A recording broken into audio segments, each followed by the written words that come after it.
Pemirsa, untuk menjaga silaturahmi antara pemerintah dengan masyarakat sebimbing sekundang di bulan Ramadan, PJ Bupati Oku Teddy Melwansyah melakukan safari Ramadan di 13 kecamatan.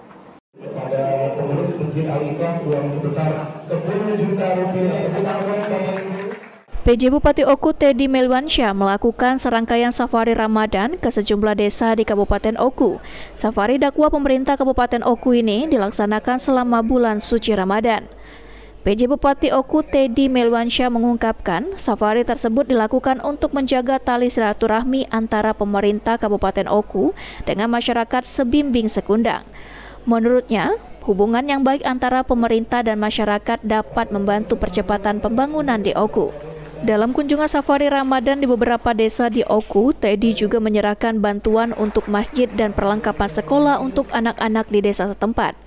Menurut Teddy, selain bantuan tersebut, pengurus masjid juga bisa mengajukan dana kepada pemerintah Kabupaten Oku karena Pemkab Oku telah menyiapkan anggaran untuk perbaikan rumah ibadah.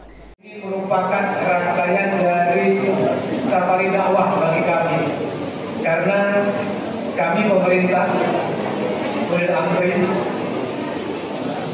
tidak hanya sekedar menjalankan makhluk minallah saja, tapi makhluk minallah juga harus kita jalankan. Tak hanya bersilaturahmi dengan masyarakat dan memberikan bantuan, dalam safarinya di Desa Kepayang, Kecamatan Peninjauan, Teddy juga takziah ke rumah salah satu warga yang meninggal dunia. Ari Pranika, PAL TV.